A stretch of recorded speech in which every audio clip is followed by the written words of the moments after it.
Thank you for joining me today. I'm going to go over what general ed teachers need to know about special ed. We're going to talk about laws, IEPs, accommodations and modifications, and best practices. Let's start by going over one of the main laws that helps our special ed kids in our general ed classes.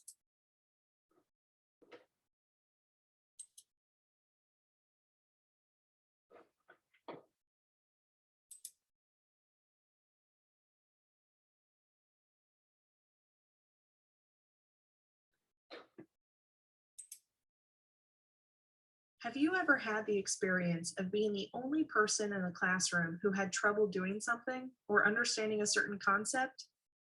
How would you feel if every day in school you faced the same kind of difficulty while everyone else seemed to find the work easier than you?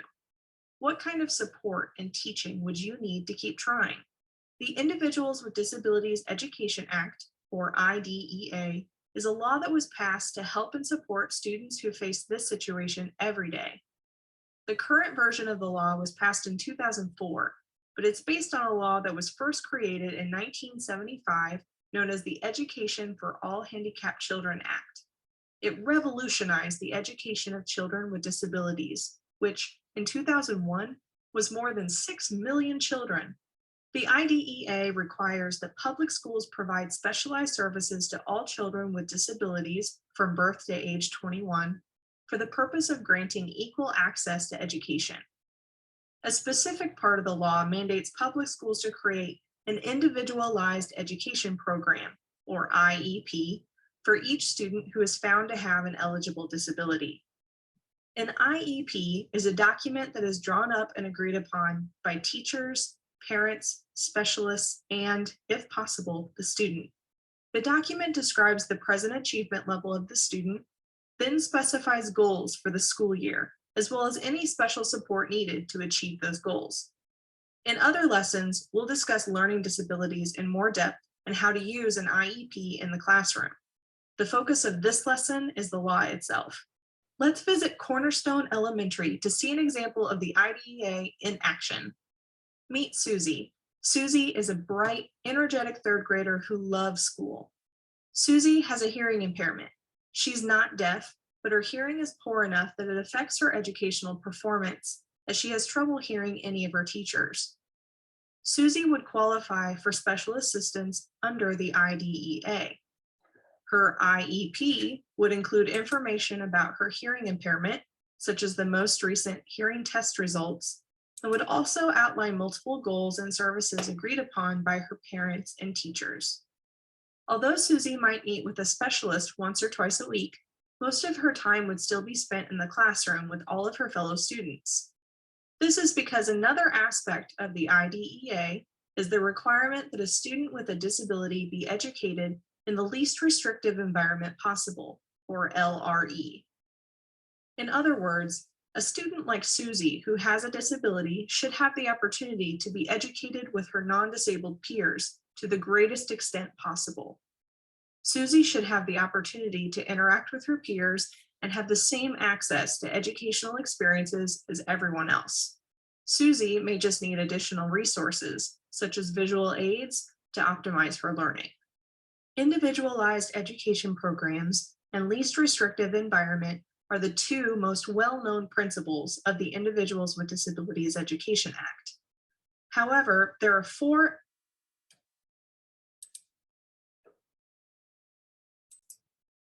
So we can see from that last video that all children with disabilities deserve an education and have a right to be in a classroom. And we're going to talk a little bit more about accommodations and modifications and what that all means. But let's first look at this slide here.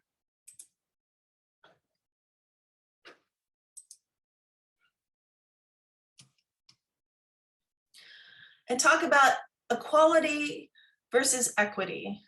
Now, sometimes I hear teachers who say that it's not fair that some students have special accommodations that other ones don't.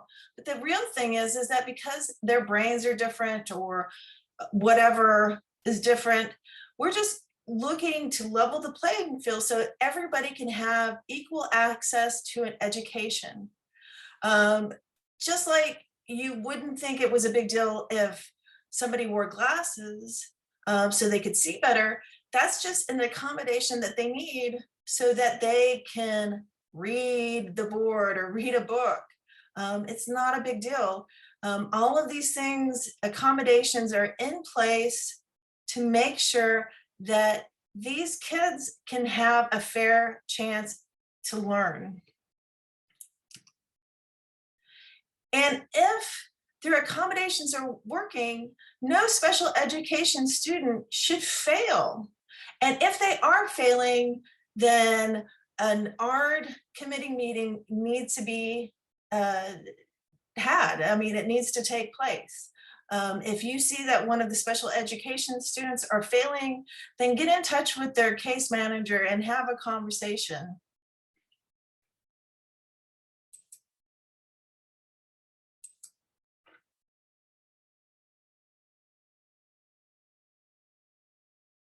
More about there's something else going on.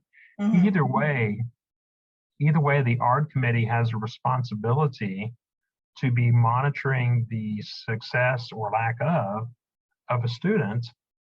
And if there's not progress being made in the general curriculum, then we need to be coming back together and talking about what's going on Okay. and what we're going to do or consider doing differently.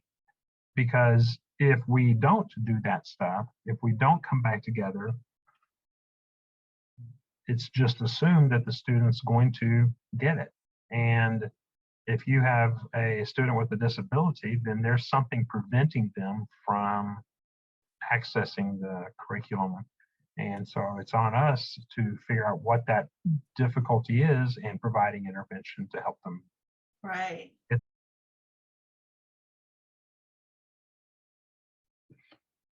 At the beginning of the year, every teacher should get a teacher bundle from their special ed students case manager. I'm going to go over the more important things that you need to keep in mind when reviewing your special ed students IEP.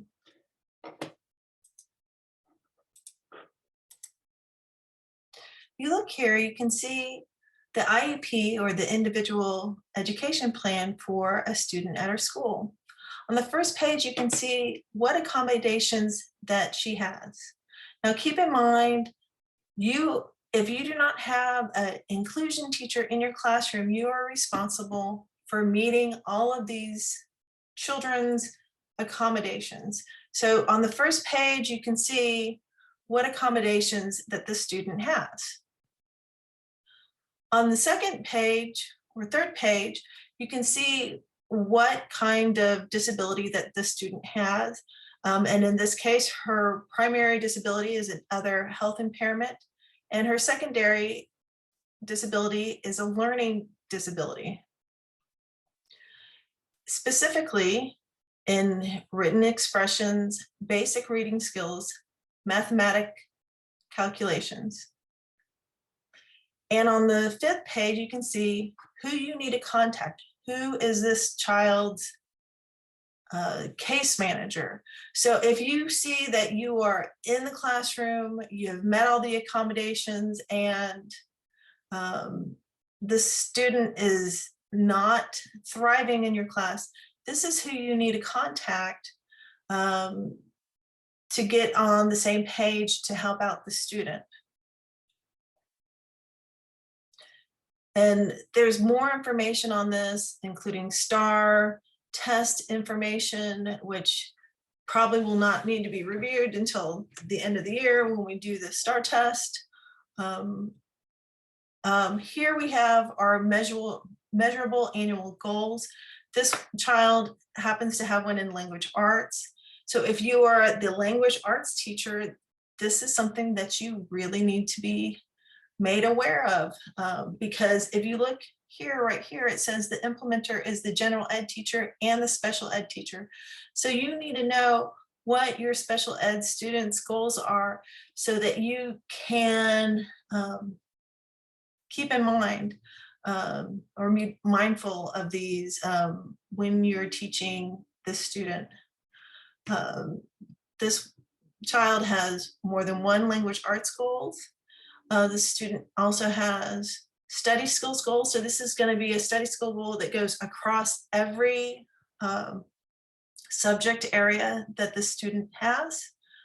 And in this case, when encountering unfamiliar situation, the student will demonstrate appropriate skills, asking for help at appropriate times. So this is a self-advocating goal for the student to become more independent when they feel that they don't know something, they need to ask. And hopefully in time they can be more independent, but sometimes that just takes a little bit more prompting from the special ed teacher if you are in an inclusion class, or a general ed teacher if they happen to not be in an inclusion class. On this page is a schedule of services. It shows that the student is in inclusion settings most of its classes. However, she is in one resource class, and we can see that right here where it says a special ed class for her. And those are some of the more important things that you need to keep in mind. Now, another thing, when you get the teacher bundles, there's two ways of keeping them. Either you can print them out and keep them in a binder or folder, and make sure that that binder or folder is locked away in a safe spot because of FERPA reasons. We want to make sure that not everybody has access to the student's information. Also, or you can do what I did with this certain IEP. I saved it as a PDF, and I have it in a file on my computer, which I can destroy when I am done using it. And for the teachers in the school year, you will get rid of all your paper copies at the end of the year. Make sure that they're either given to the special ed department, where we will get rid of them, shred them, or you can shred them, get rid of them yourself. If you are keeping your IEPs on your laptop, make sure that your laptop is always safe, secure, and inaccessible to anybody.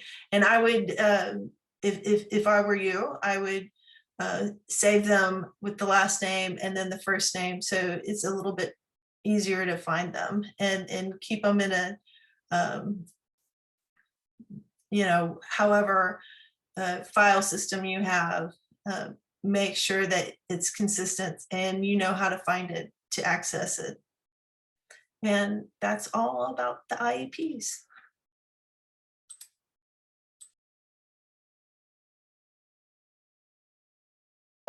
Why don't we begin? So, Ms. Kinzer, I'm talking to you today because you are an expert about accommodations and modification. So can you kind of talk to our general ed teachers about kind of some of the things that they need to know about accommodations and modifications? Why, certainly.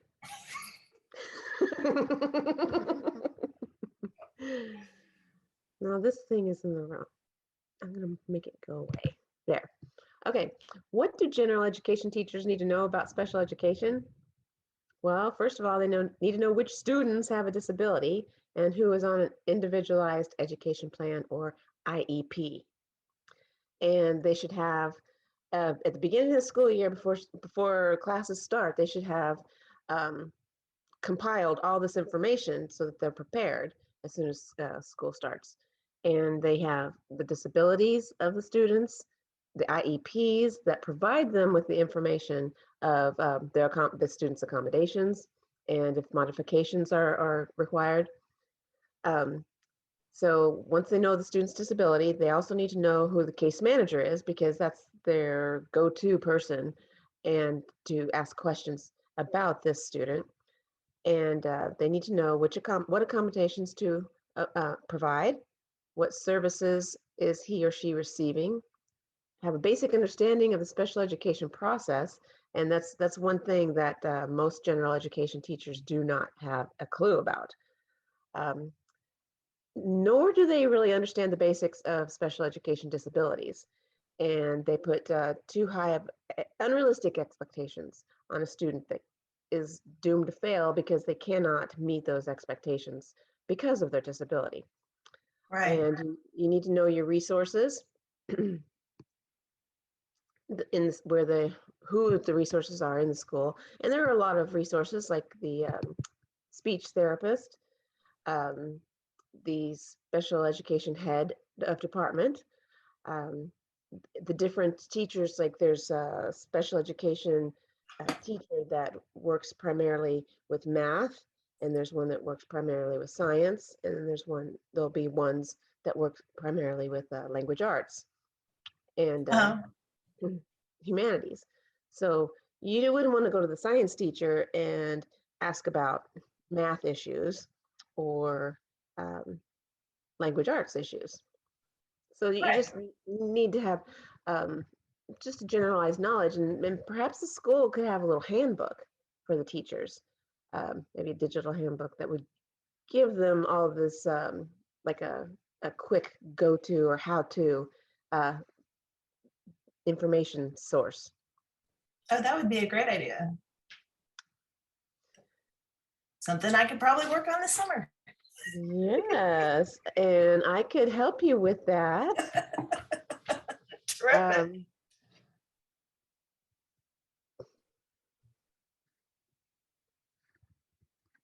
All right, I think you have another slide. I do. It's just not advancing. This big bar of the screen sharing information is in the way. There we go. Of course. All right. So this is giving you just an umbrella idea of um, the many different learning disabilities that general education teachers may encounter in their classroom. Because not all are in resource, there would be in inclusion. And if there's not an inclusion teacher, then they just need to be familiar with the basics and what they would impair. Um, there's impairments in one or more processes related to perceiving, thinking, remembering, or learning. So there's language processing deficiencies, phonological processing, visual spatial processing, perceptual motor integration, processing speed, memory, and attention. Now, that's a big one. You can notice that right away, because Right. you know they're not paying attention, or they cannot remember what you told them at the beginning of the class period. Right. And executive functions. And they may interfere with one or more of the following: oral language, which is listening, speaking, understanding, reading, decoding phonetic knowledge, word recognition, comprehension, written language. And that's a big one, because you'd be asking them to students, say in math, to read directions of, say, a worksheet that you've handed out. And if they have decoding and phonetic knowledge issues and word recognition and comprehension issues, they're not going to know what to do with that worksheet. Mm-hmm. Written language, mathematics, computation and problem solving, organization, and social skills. Right. Now, going back to the memory and attention and executive function, that's a lot of your ADHD kids, correct? Yes, ADD and ADHD. And executive functions, they throw that out a lot, but what exactly is that? Um,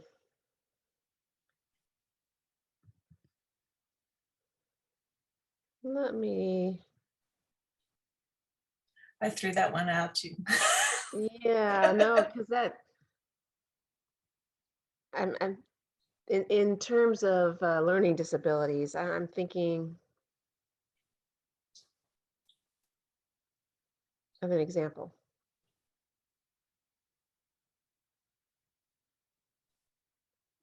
Because they're cognitive processes. Mhm.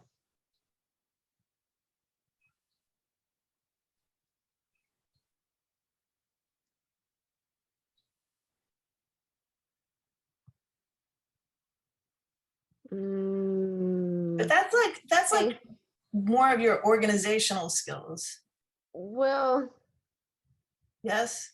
No. inhibition, cognitive inhibition, like being able to have a filter. There, if you have a filter and you don't just shout out obscenities during class, or your working memory is intact, Mhm. and you have cognitive flexibility. Um, it's reasoning and problem solving. I'm trying to think of what a student would do in class.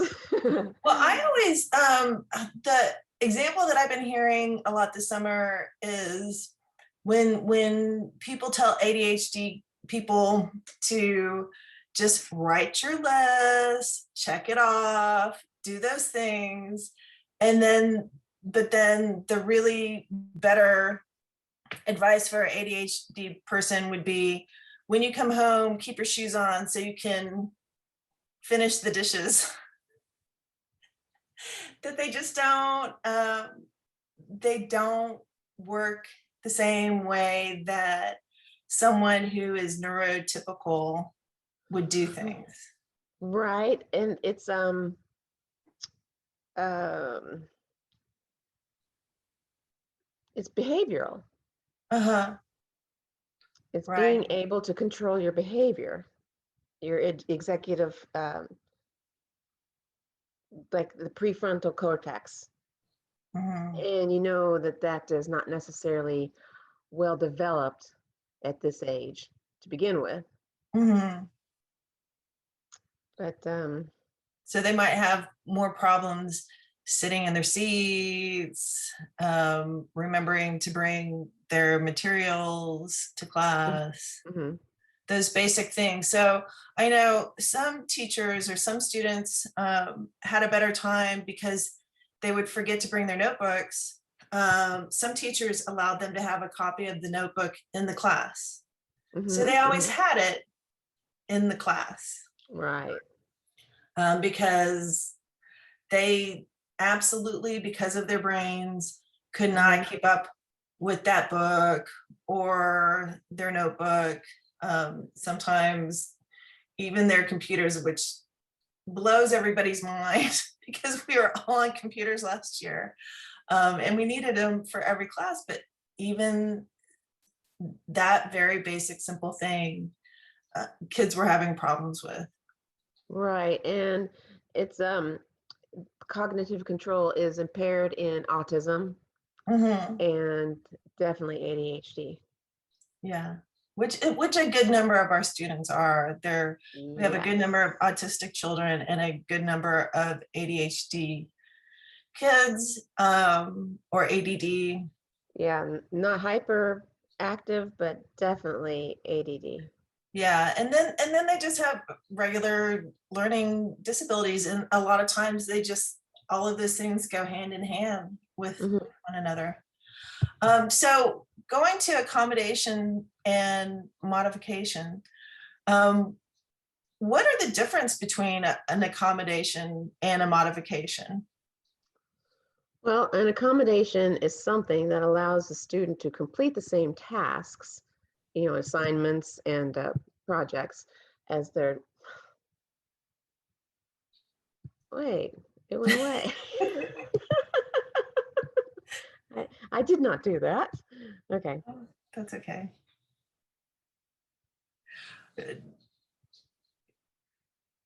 Okay. So I'm not sharing, but my presentation is still showing. Huh. Wait. Oh, here we go. Okay, edit that out. I will. I'll try.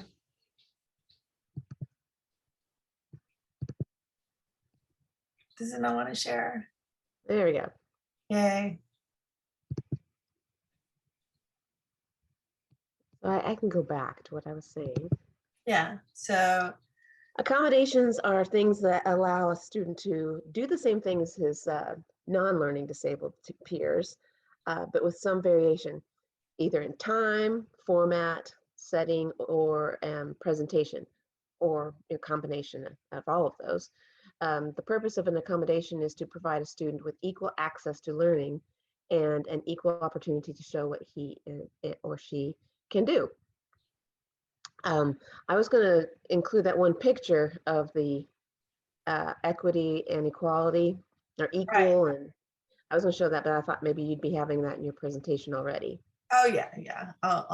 I either have talked about it or I will talk about the equity and equality.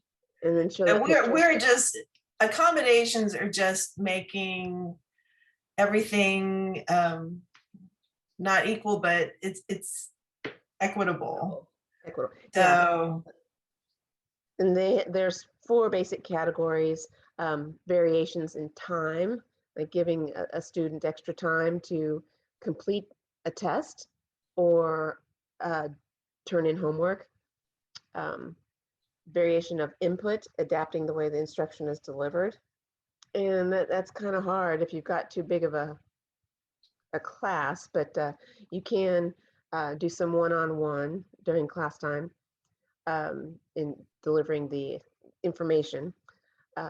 Variation of output, adapting how a student can respond to instruction.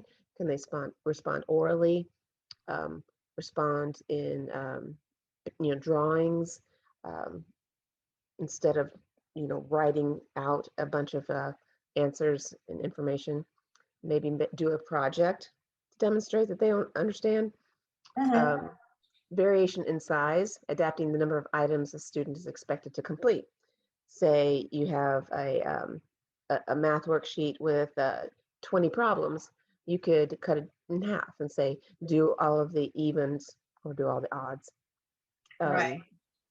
And, So- and other accommodations just could be very simple things like a microphone so they could do speech to text because Yes. they can't write. Exactly. Or I had another, three students last year that did that. uh-huh. They would not have been able to answer questions on paper. Or another accommodation would be it reads to them. I know with my learning disability, sometimes just when I am brain dead, I absolutely have to have something read to me, because if I try to read it on my own, I'll read the same line over and over again. And it just will not input whatsoever. Sometimes I know I just can't decode things, and I just need to have somebody to tell me what something means. And it doesn't mean that I'm dumb. It just means that my brain that day, that moment, is not working. Yeah, the processing is not working. Yeah.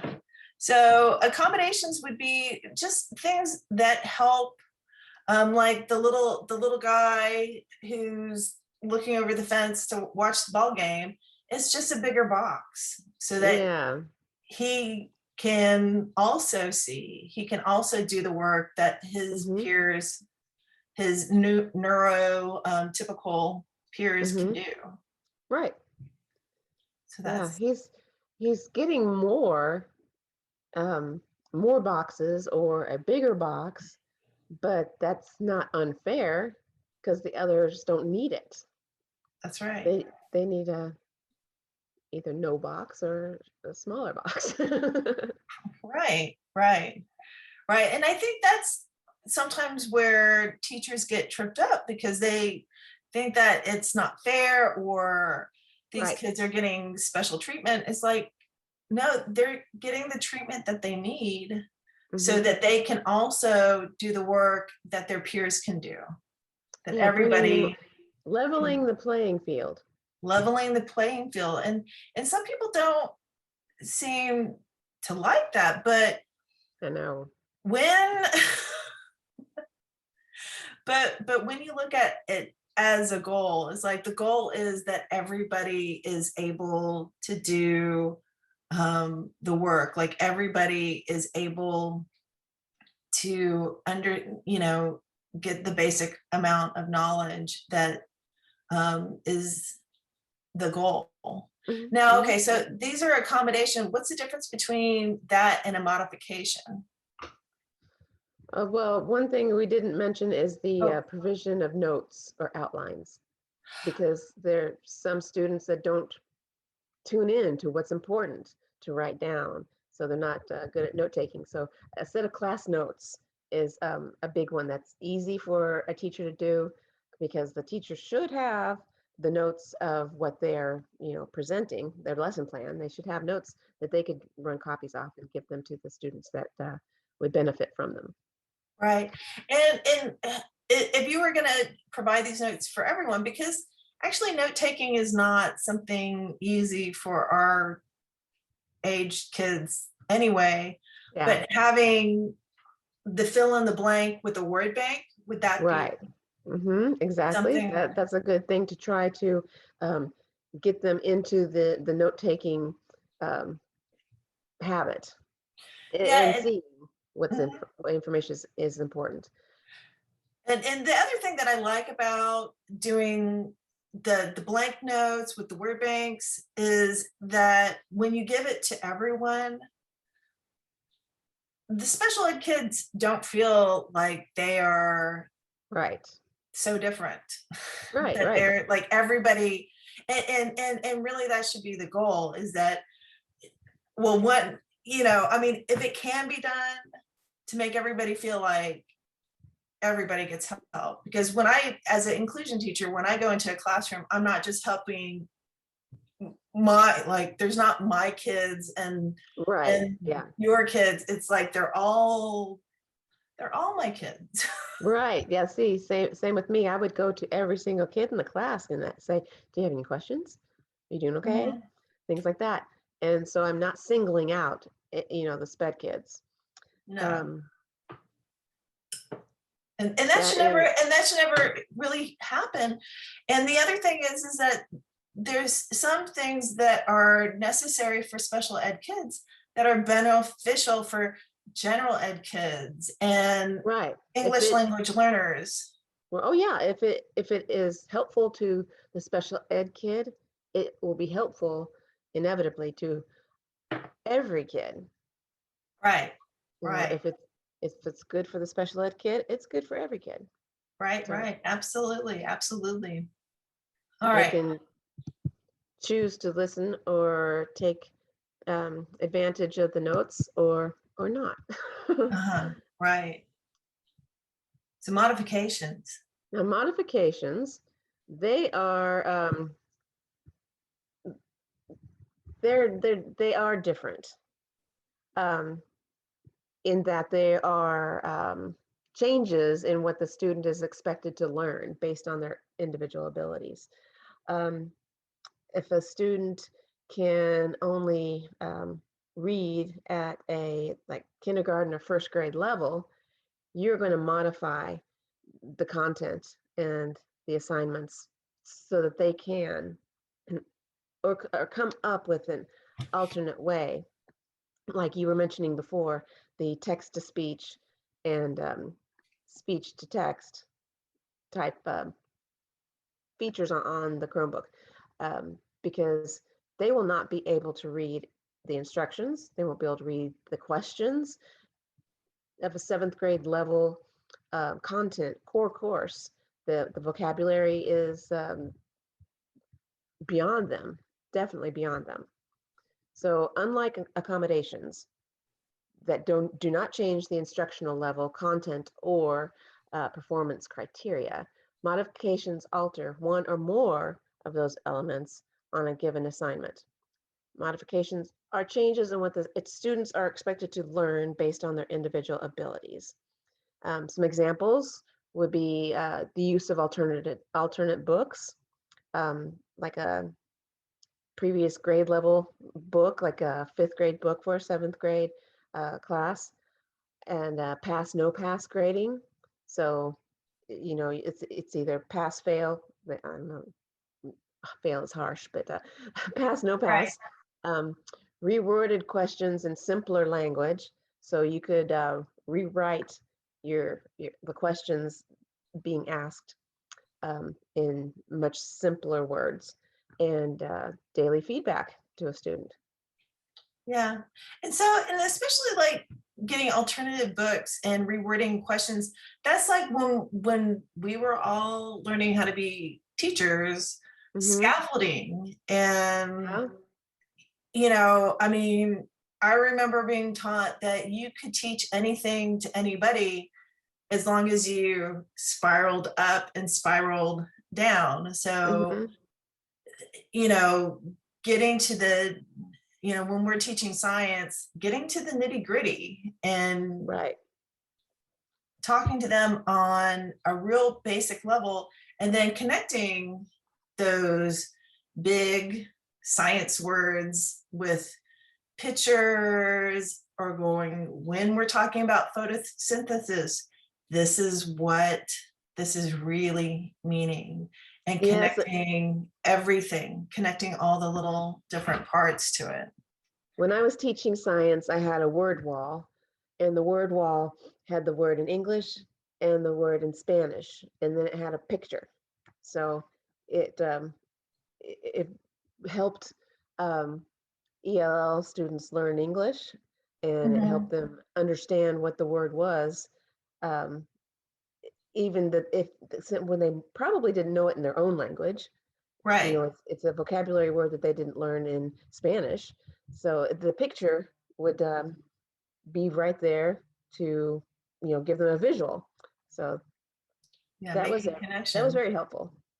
Well, and that's really important, because I think at our school, I'll round up and say that 15% of our children are special education, but over a quarter of our kids are ELL. So, you know, if we aren't doing these really basic things, then we are missing a huge population of our kids. And, you know, not helping, you know, if they fail, that's our failure, because we're not helping them succeed. Right. And not to mention, you know, we have our huge at-risk population. You know, we have a large group of kids who don't have parents who use big money words at home, and Right.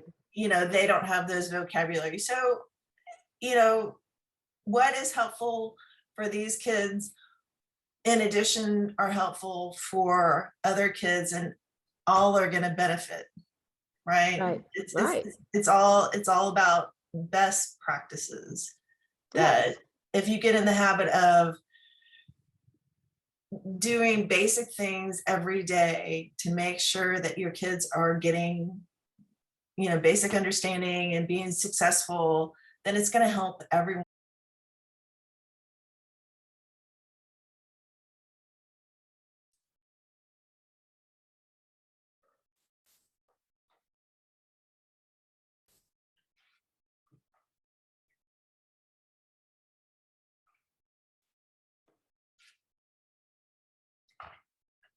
We've gone over a lot of information today, but this is the last section, I promise. It's called best practices. Ms. Kinzer and I talked a little bit about it, but I'm going to go over it in a little bit more detail. First of all, something that you should think about when you're planning your lessons is chunking the work. Make sure that the work is in bite-sized morsels. That way it's easier to focus on, to remember, and it helps keep the pace of the class. Secondly, get their attention. There's a lot of attention getting devices that teachers use in elementary school. They do a lot of 1, 2, 3 eyes on me. That's a little bit babyish for junior high, but think about what you want in your classroom and how to get their attention, because a lot of times our little ADHD or ADD kids are off in their own world, hyper focused on something. Same with our autistic children, but make sure that you get their attention before you give information. Also, be consistent. Be consistent on what you expect from the class. This is really important, not only for our autistic children who need the same routine every day. That goes for our attention deficit kids. That goes for our at-risk kids. That just goes for a group of people. They want to know what to expect. So think about what type of a classroom that you are going to have and plan it. And if you need to change things up, give a little bit of a warning so they know that there's going to be a change. Also, front load vocabulary. The first time a student hears a word, it should not be in the middle of the lesson. They should know the words going up, so there's repetition, they know what to expect, and they're ready for that information, and they should hear it repeatedly. Not only good for our special ed students, it's also great for our English language learners. And if you heard Miss Kinzer, she said that she had her words in English, Spanish, and a visual aid to go with the word as a memory device. Use a variety of teaching styles. If you're just talking all the time, that's just one style. You should use visuals, aids. 65% of people are visual learners. Don't forget to do the auditory, which if you're talking, you're doing it. Tactile, writing. Every lesson should have a bit of writing in it. That's also part of ADVID. The W in Wicker means write. Make sure your students are writing every day, and kinesthetic. Get them moving around. Now there's more than these 4 styles, but those are the 4 main types of teaching styles, and you're going to hit a lot more kids and learning using a variety of styles. And it's great that we don't have to just sit in our seats all the time due to COVID like we did last year. So no excuses. Use a variety of teaching styles. Use graphic organizers or create notes with word banks. Some children, if you look at their IEPs, you'll see their accommodations require you to give them notes. But if you have notes already planned with word banks, that doesn't single these specific children out. Everybody has them. Everybody can benefit. This is an age where taking notes is a little bit difficult, but this gets them starting to think about what are the important facts, and it keeps them engaged with what you're talking about, because it's really hard to zone out when they have to focus on writing the correct word in the blanks. And since they have the words in a word bank, they can use it in their notes and they don't have to ask how to spell it. So it's not challenging for our dyslexic kids. Do this, good practices. And lastly, give timely feedback. If you are waiting to the end of the semester, the 6 weeks, or progress report time to do your grades, you have waited too long. make sure that you are grading your homework, your tests, your quizzes on a timely basis. Also, that's not the only way that we can get feedback from kids. This, a thumbs up if you get it. This, if you need more information. This, you don't get it at all. These are all ways that you can get feedback and give feedback, so that you know where the kids are at. So all important things. And I'm sure every teacher can add to this list, but these are the main ones. So to wrap up what I've gone over today, laws and how to be compliant. Let's make sure that we have those IEPs. No student should ever fail.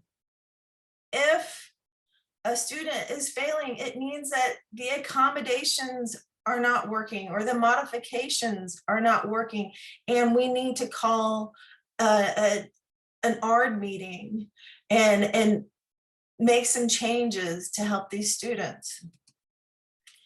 And I went over how to read an IEP. And once again, make sure that you have an IEP for every student.